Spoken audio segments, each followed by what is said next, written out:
Next question में हमसे कह रहा है फ्रेंड, इफ ए वेक्टर, ये वेक्टर का साइन होता है, and B vector are two vector so that's a vector, ये अपना साइन जो है मॉड का साइन होता है, और ये है जो अपना less than equal to A vector का मोड है और प्लस बी वेक्टर का मोड। देखिए मैं आपको बताना चाहूंगा कि अगर मोड की वैल्यू सपोज दैट यहाँ पे 5 है तो मोड की वैल्यू क्या आएगी, 5 आएगी। अगर मान लो -5 दे रखा है तो मोड की वैल्यू हमेशा पॉजिटिव आती है इंस्टेंट ऑफ अगर नेगेटिव भी दिया रहा है तो मोड हमेशा पॉजिटिव में आता है। तो हमें प्रूफ करके दिखाना था इसमें। तो देखिए to prove the triangle inequality of vector, तो मैंने करा क्या, ये वाली इक्वेशन मैंने एज इट इज उतार दी। Using the properties of the dot product मैं निकालूंगा, मतलब कौन सी सेवार्ज इनइक्वालिटी का कुछ फॉर्मूले होते हैं, ए वेक्टर प्लस बी वेक्टर का होल स्क्वायर, ए वेक्टर प्लस बी वेक्टर का होल स्क्वायर करा, और मैंने इसको करा क्या, मैग्नीट्यूड में एक्सपेंड कर दिया। जिस तरह ए वेक्टर बी वेक्टर का तो मैं होल स्क्वायर ले लूंगा, लेकिन इस साइड में मैंने करा क्या कि इसको एक्सपेंड किया, तो ए वेक्टर प्लस बी वेक्टर, ये एक्सपेंड ए वेक्टर प्लस बी वेक्टर, ए वेक्टर प्लस बी वेक्टर का डॉट प्रोडक्ट निकाला, मतलब इन दोनों को एक्सपेंड किया। तो इन दोनों को जब इससे डॉट को इससे करेंगे तो डॉट प्रोडक्ट ही आएगा, तो ए वेक्टर को ए वेक्टर से किया, फिर इसको करेंगे तो ए बी आएगा, जिस तरह बी वेक्टर है, फिर 2a आएगा, फिर b वेक्टर आएगा, तो ये आपका एक फॉर्मूले के रूप में आ जाएगा। तो सिंप्लीफाई यूजिंग द, यहाँ पे a वेक्टर का स्क्वायर आ गया इक्वल टू में a डॉट और b, a वेक्टर और b वेक्टर यहाँ पे अगर आप देखेंगे तो b वेक्टर का स्क्वायर हो गया इक्वल टू में b डॉट b वेक्टर हो गया। अब यहाँ पे कुछ सिंप्लीफाई करने के लिए कुछ फॉर्मूलेस वगैरह दिए रहते हैं कि a प्लस b, यहाँ पे a प्लस b वेक्टर का यहाँ पे स्क्वायर हो गया, और यहाँ पे a वेक्टर का स्क्वायर और प्लस 2ab और प्लस b वेक्टर का स्क्वायर जो अपना फॉर्मूला बन रहा है। यहाँ पे इंपॉर्टेंट ये है कि जब भी वेक्टर टू वेक्टर हम करेंगे यानी उसका स्क्वायर हो जाएगा मोड का स्क्वायर। तो यहाँ पे मैंने मोड का स्क्वायर बराबर बी वेक्टर है और ए डॉट ए का ए वेक्टर का स्क्वायर का ए डॉट ए है, तो मैंने इसी सिंप्लीफाई को यूज कर दिया। बस यहाँ पे जो है फॉर्मूले के अकॉर्डिंग टू वेक्टर पॉइंट्स में मैंने ए डॉट ए वेक्टर लिया, यहाँ पे ए डॉट ए वेक्टर है, तो ए डॉट ए वेक्टर को लिया मैंने यहाँ पे, और अपना ए वेक्टर डॉट बी वेक्टर का मोड है। यहाँ तक क्लियर है। बस इन दोनों को मैंने करा क्या, अपना substitute this into the expression for A plus B vector का यहाँ पे स्क्वायर है, इसको एक्सपेंड करेंगे तो बोथ साइड आप कर देंगे। यहाँ पे एक cos थीटा का भी आ सकता है, लेकिन मैंने सिंपल वे में समझाया। ए वेक्टर और बी वेक्टर मोड का स्क्वायर करा और ये अपना कुछ फॉर्मूला बन रहा था, तो ए वेक्टर का स्क्वायर 2ab और ये वेक्टर हो गया। इसमें से मैंने करा क्या कि ए वेक्टर बी वेक्टर का कॉमन का मैंने फॉर्मूले में लिख दिया, मतलब मॉड में लिख दिया। अलग करूंगा तो मैं बोथ साइड स्क्वायर करूंगा तो मेरे पे क्या रह जाएगा, यहाँ पे मैंने लिखा नहीं है बोथ साइड स्क्वायर, तो ए प्लस बी वेक्टर रह गया और ए वेक्टर और बी वेक्टर आ गया मेरा। बस ट्रायंगल इनइक्वालिटी में पावर रूल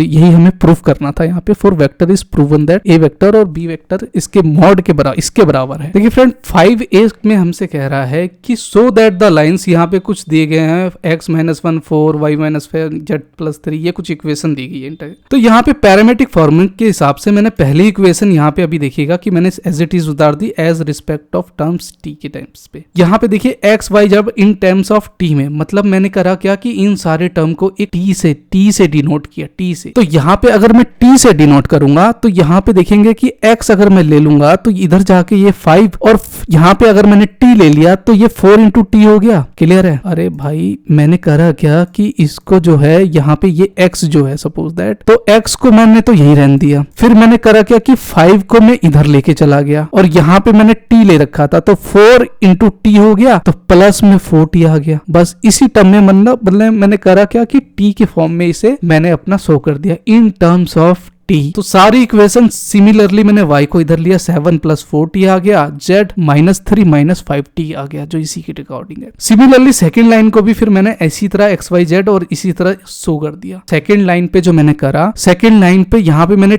t एज्यूम करा था, सेकंड लाइन पे मैं अब s कर लूंगा, तो मतलब क्या हुआ, x इज इक्वल टू में 8 प्लस 7s हो गया, ये 4s हो गया, और ये अपना ये वाली टर्म हो गई। तो मेरी t और s की टर्म आ गई। तो बस इसी दोनों पॉइंट को मैं लेके चलूंगा। तो यहाँ पे कह रहा क्या, लाइन को बस इंटरसेक्ट करना है, मतलब 5 प्लस 4t एक इक्वेशन ली, 5 प्लस 4t एक इक्वेशन ली, फिर यहाँ पे फिर 8 प्लस 7s, मतलब मैंने ये वाली 8 प्लस 7s ये इक्वेशन ले ली मैंने। तो मैंने इस लाइन को लिख दिया। मैं करूंगा क्या कि इसको s को टर्म्स t के में रिक्वेस्ट उसमें सॉल्व करूंगा। तो यहाँ पे देखिए क्या होगा कि 4t - 7 अपॉन में 3 आ गया। कैसे आया है यहाँ पे भाई, 5 में से इसमें गया तो ये 3 बच गया यहाँ पे, और जो अपनी ये टर्म्स वाली टर्म है 4t माइनस 7s उसको मैंने एक साइड लिख दिया, मतलब ये मेरी इक्वेशन एक बन गई। भाई t वाली टर्म थी तो t वाली टर्म और x वाली टर्म, सिमिलरली ये वाली टर्म y वाली और ये इसकी s वाली टर्म की, फिर z वाली ये जो है और इसकी t वाली की, इसी तरह मैं सबको सॉल्व करूंगा तो ये वाली मेरी टर्म निकल के आ जाएगी, s की वैल्यू जो मेरी निकल के आई। फिर सिमिलरली सब्स्टिट्यूट कर दूंगा मैं उसमें, किसमें कर दूंगा, जैसे मेरी s की वैल्यू 3 + 4t आई